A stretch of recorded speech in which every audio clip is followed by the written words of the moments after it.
Good morning, everyone. Welcome to this session on Inhumanity in Islam series.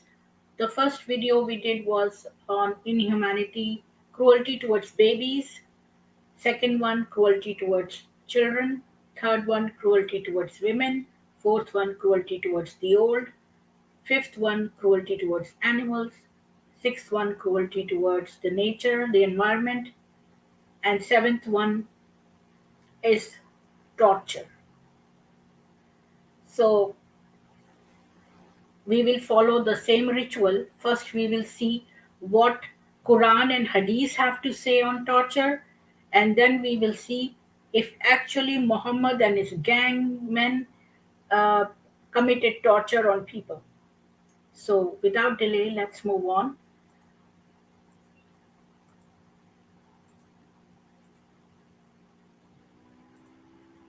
So, this is a Hadith from Sahih Bukhari, and it says it's volume 1, book 11, number 626, narrated by Abu Huraira.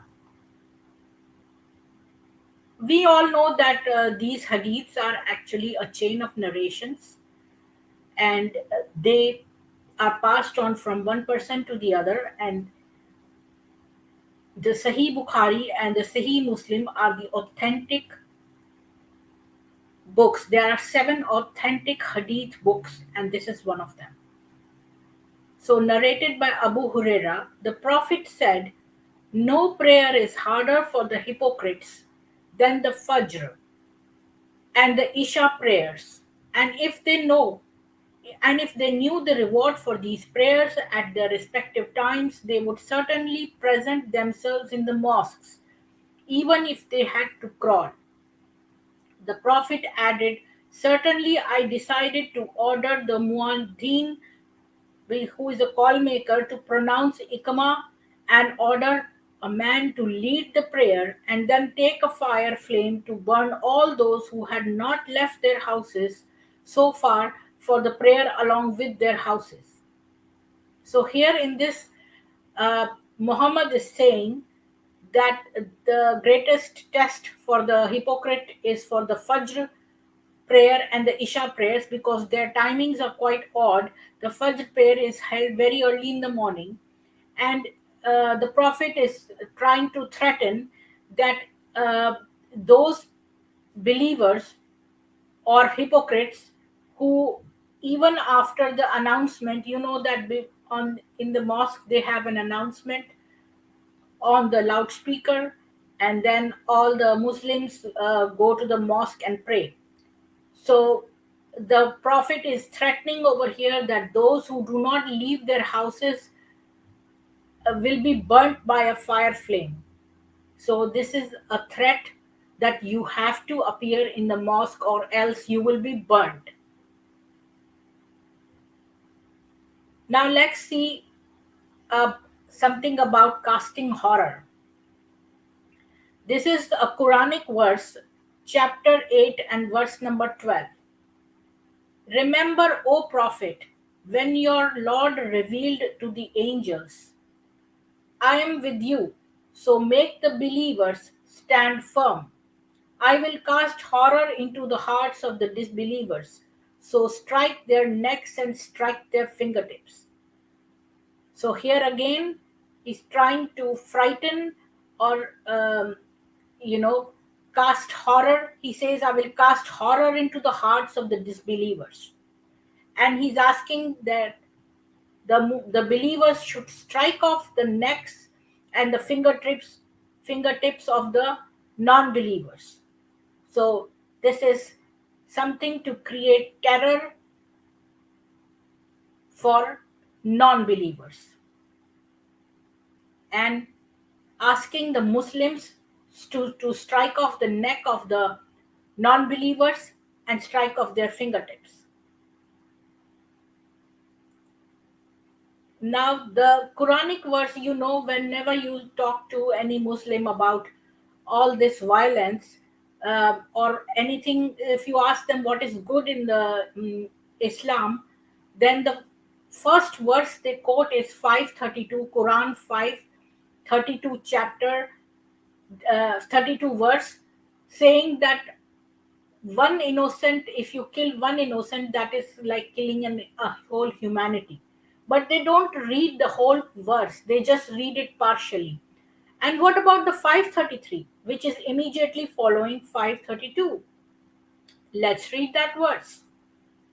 It says, "Indeed, the penalty for those who wage war against Allah and His Messenger and spread mischief in the land is death, crucifixion, cutting off their hands and feet on opposite sides, or exile from the land.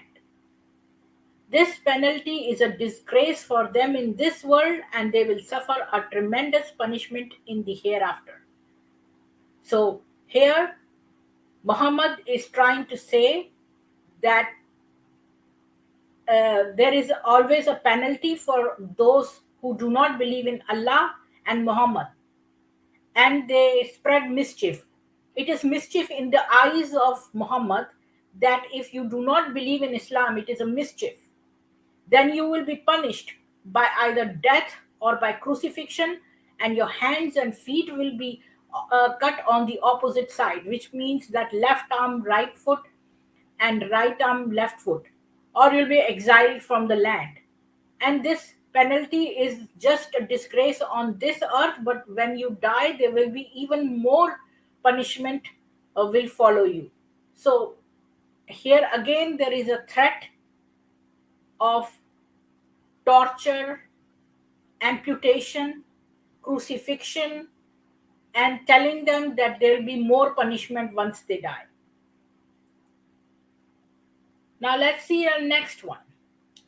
There are several of them, but I just pick and chose a few, because if I start speaking 109 verses of violence in the Quran, this stream is going to be very, very long, and I have only limited quota, free quota on this StreamYard that I'm doing this broadcast.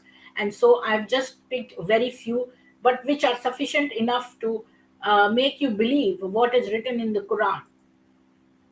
So let's go to Quran again. This is chapter 22, and let's read verse number 20. Excuse me, I have got this call. Hello? Okay. So let this, sorry, excuse me for that. Um, the chapter 22, verse number 20. Okay, let's start from verse number 19 because it's in continuation. The, these are the two opposing groups that disagree about their Lord. As for the believers, as for the disbelievers, garments of fire will be cut out for them, and boiling water will be poured over their heads. So, what here he's saying is, Muhammad says that for the disbelievers, there will be garments of fire which they will be asked to wear, and then boiling water will be poured from their heads, melting whatever is in their bellies along with their skin. So, such a horrific boiling water and fire garment is going to melt their whole skin, and awaiting them are maces of iron. And after that, they will be struck by maces of iron. So, you can see that there are different kind of torture. They are the disbelievers are, or and both the believers and the disbelievers are being frightened, are being made to terror made to terrorize them. These verses are used to terrorize all these believers as well as non-believers, that extreme cruelty and sadistic punishment will be given to them here and then more after. So here again, and this is a verse from Quran. So no apologetic can say that these are hadith verses, so we don't believe in hadith. Now let's see further more sadistic torture. This is Sunan Abu Dawud hadith, and uh, it is 4364. So it's book 40 and hadith number 14. Anas bin Malik said, some people of Ukl or Urena came to Messenger of Allah and found Medina unhealthy. So the Messenger of Allah ordered them to go to camels of the Sadaqah and ordered them to drink some of their urine and milk. They went there. When they became well, they killed the herdsmen of the Messenger of Allah and drove off the camels. The news about them reached the Prophet early in the morning.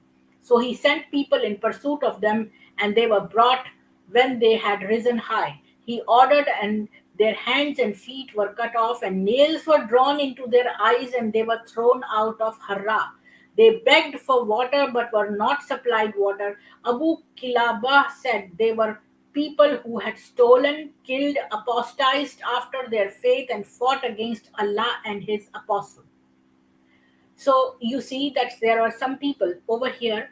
Anas bin Malik is narrating that some people came from Urena and they went to Muhammad, and they felt that this Medina was kind of unhealthy. So Muhammad asked them to go and drink some milk and urine of the camels, which they did. And when they became okay, they stole some of the camels.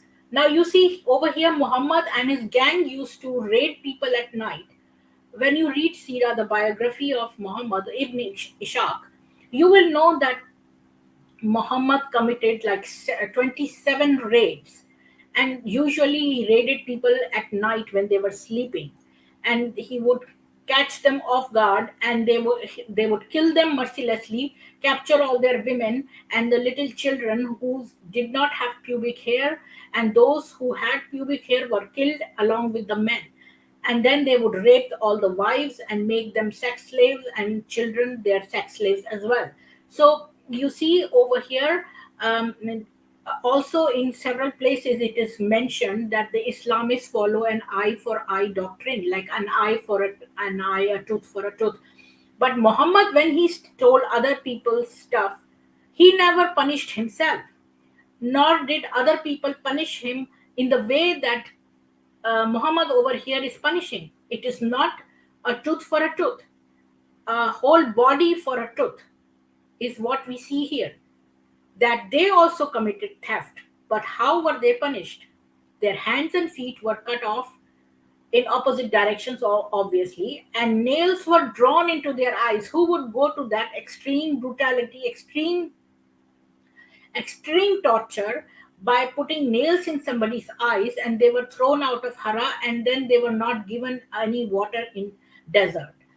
So you can see that they have gone much beyond their sadistic and brutal ways, even though they say it is tooth for a tooth and eye for an eye, but they have gone way beyond that, and they have committed sadistic torture on these people who were just thieves. Now let's see the next one. So I have kept these small Q-tips for me, like so that I know which is the next coming slide. So here it is Kitabul Hudud, which is a chapter of punishments in Sunan Abu Dawud, and it is book 40 and hadith number 61. Here Abdul Rahman bin Muharis said, we asked Fadala bin Ubaid about the hanging amputated hand on the neck of a thief, whether it was a sunan. He said, a thief was brought to the Messenger of Allah and his hand was cut off. Thereafter he commanded for it and it was hung on his neck. So you see over here, Abdul Rahman bin Muharis is saying that they had asked Fadala bin Ubaid that they saw a thief with an amputated hand, and they were asking if it was the Sunnah, means whether Muhammad had said, because Sunnah means something what people should follow. Muhammad, as Muhammad did, so should people do. So that's called Sunnah. And here they were wondering whether it was a Sunnah. And then he confirmed, yes, it was a Sunnah because this was done by Muhammad. Because the thief was brought to Muhammad and his hands were cut off. So that was the punishment. We all know that in those times, hands were being cut off for thieves. So, but In this case, it was hung around his neck so that he can always see, and plus it will do an advertisement. They didn't have marketing companies there, so how to make other people terrorize, how to carry your advertisement of brutality and frighten other people, is by hanging the hand from the neck of a thief, so that wherever he goes, he cannot remove that because he doesn't have hands. And wherever he goes, people will see that, and they will get a message that yes, their hands would be cut off. So this is like terrorizing the general public, and this is a means of advertising about that terrorization. Now, uh, again, let's hear about what they did. So in the earlier part of my video, we talked about what verses are written to terrorize the disbelievers, the non-believers, and what punishments they would be given here on earth and thereafter when they die. But then we see that Muhammad is actually brutalizing people, and for their minor thefts, he's they are being brutalized, and their terror is advertised, and they are extremely brutal for any small fault of others. And here is again another incident. A blind man had a slave mother who used to abuse the prophet and disparage him. So there is a blind man who had a slave mother. So his mother was a slave, and she used to abuse the prophet, meaning that she verbally said some things which were not in favor of Muhammad. He forbade her, but she did not stop. He rebuked her, but she did not give up her habit. One night she began to slander the prophet and abuse him, so he took a dagger, placed it on her belly, and pressed it and killed her. A child who came between her legs was smeared with the blood that was there. When the morning came, the prophet was informed about it. So this slave mother had a small baby laying upon her, but this man, because she was verbally saying things against Muhammad, he took a dagger and he killed her, and the blood came upon the child. At another place, I have actually read that the child who slept because the same hadiths are in other books as well. Like they repeat the same hadiths in slightly different style because they're narrated by different narrators. So anywhere else I have read, I'm forgetting the exact verse, I'm forgetting the exact reference, but in one of the hadith it says that the child was on the breast of the woman, and then he placed the dagger through the child into the woman and killed her. So it's that's what I had read, but over here it is written that the child who came between her legs was smeared with the blood that was there. And when they told the Muhammad in the morning, he assembled the people and said, I adjure by Allah the man who has done this action, and I adjure him by my right to him that he should stand up. Jumping over the necks of the people and trembling, the man stood up. He sat before the Prophet and said, Messenger of Allah, I am her master, and she used to abuse you and disparage you. I forbade her, but she did not stop, and I rebuked her, but she did not abandon her habit. I have two sons like pearls from her, and she was my companion. So she is a slave mother, but he had two sons with her. So she is actually, he is having her as a sex slave, and he has two sons from her. And she was my companion. Last night she began to abuse and disparage you, so I took a dagger, put it on her belly, and pressed it till I killed her. Thereupon the Prophet said, O be witness, no retaliation is payable for her blood.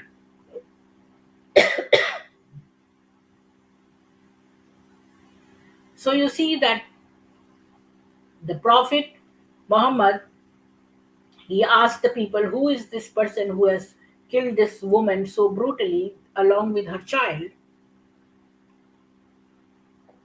And when he stood up, this blind man, he informed the Muhammad that She that he had two children with this sex slave, and but she used to say bad things about Muhammad, because obviously she was bold enough to say it, because others kept quiet about it.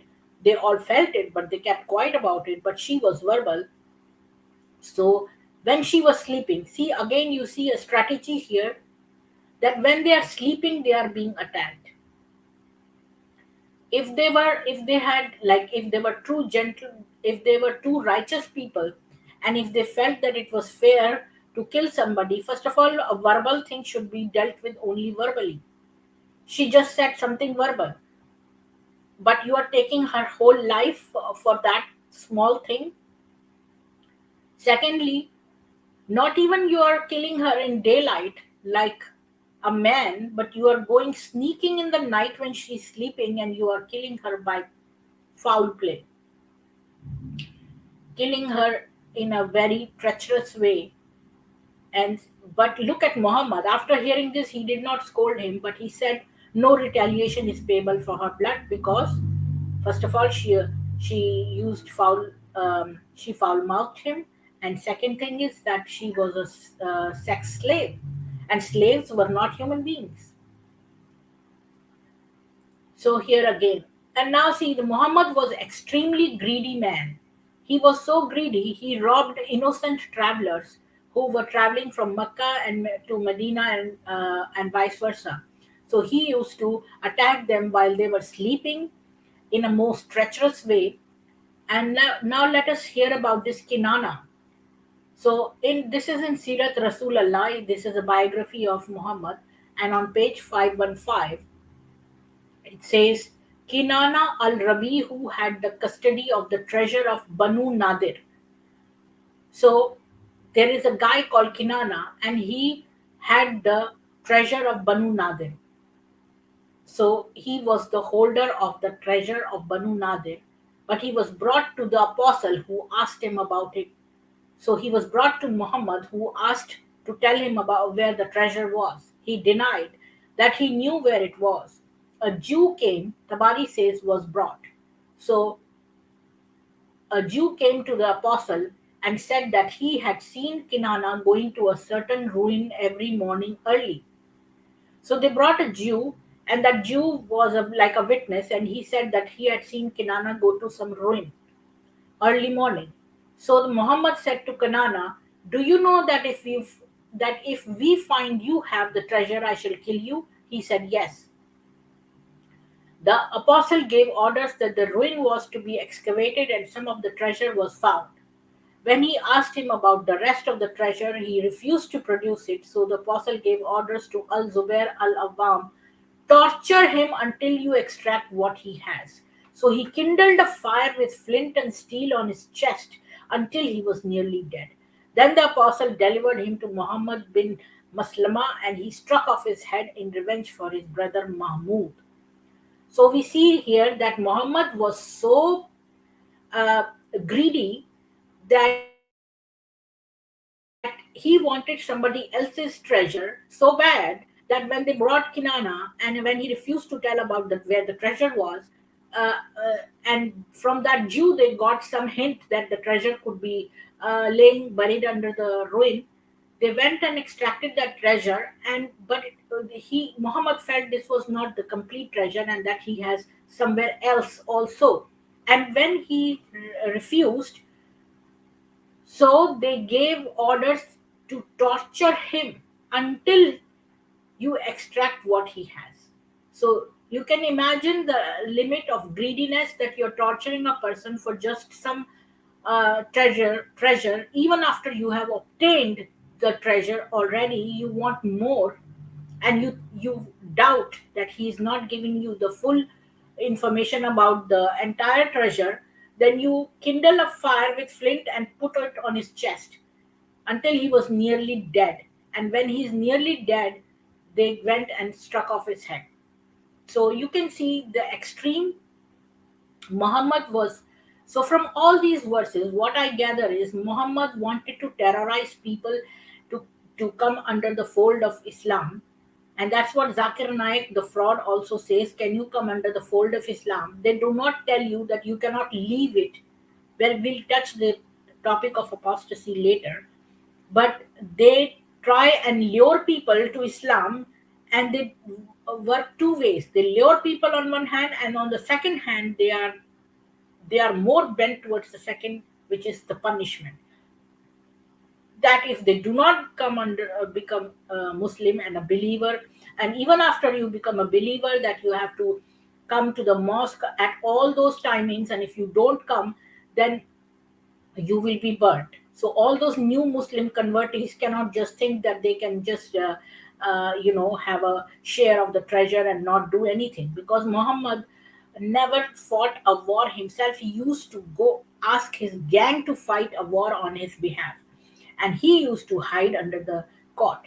So he was a coward, a very greedy man, and a very cunning person, a very sadistic man.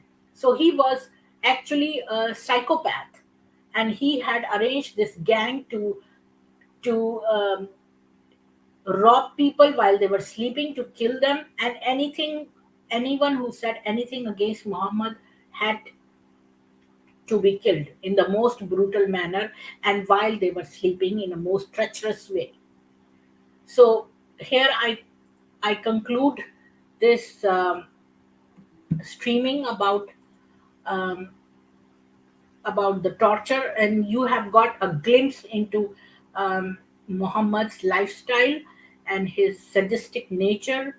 And I think that is enough to tell you what kind of person or a low human life he was. And I don't know how somebody can call this religion as a religion and call him a prophet. That's the joke of the what you call joke of the universe.